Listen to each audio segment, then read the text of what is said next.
Welcome to Deep Dumps. At Deep Dumps, our mission is to help you pass your certification exams with confidence.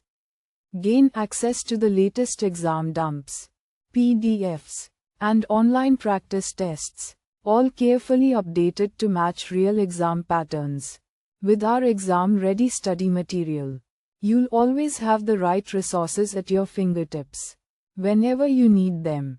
Thousands of learners trust Deep Dumps, and top performers consistently rely on our material to clear exams on their very first attempt. We back you with 24/7 customer support via email or live chat. And our dedicated experts are always ready to solve your technical doubts and guide you step by step. Download important questions and answers in PDF.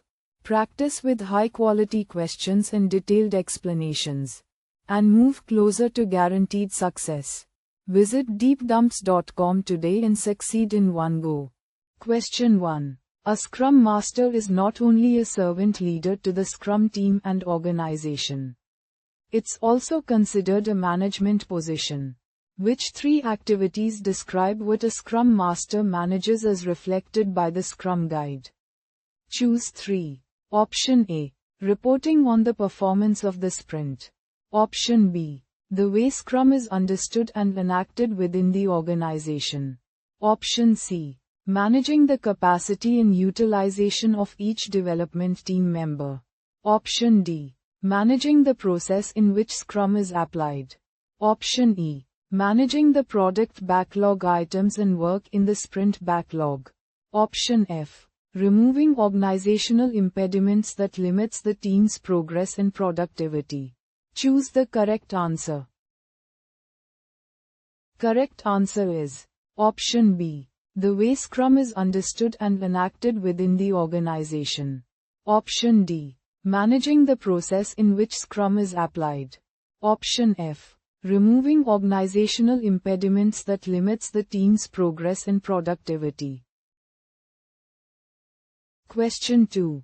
An organization has just hired you as a new Scrum Master to help them transition their teams from their current traditional process to Scrum. The teams are currently structured to specialize in a single function. This is also known as component teams, where a team would only address a single layer, i.e., design, front-end, back-end, database, testing, etc. You've introduced the concept of cross-functional teams, where all the skills needed to produce business functionality from end to end are inside of a single team. What should you keep in mind when transitioning from siloed teams to cross-functional teams? Choose 2. Option A.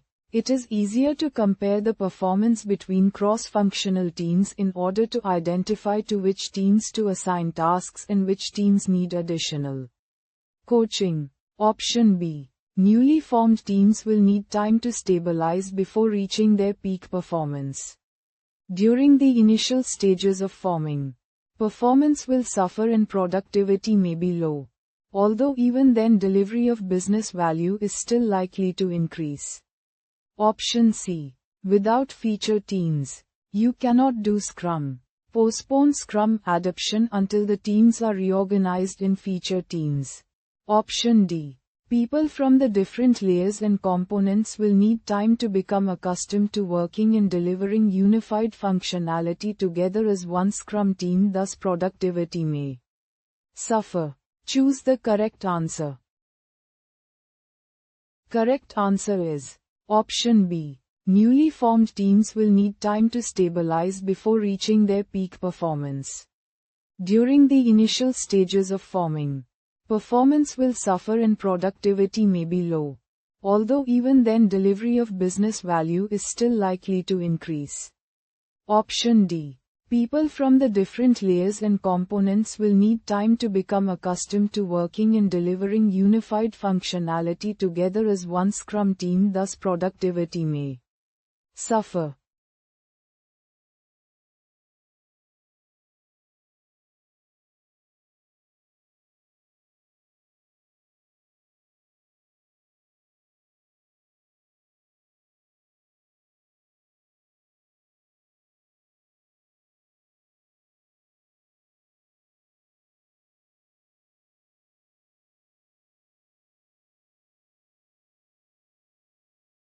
Visit deepdumps.com now.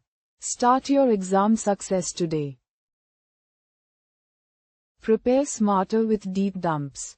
Practice real exam questions. Download PDFs and revise with confidence.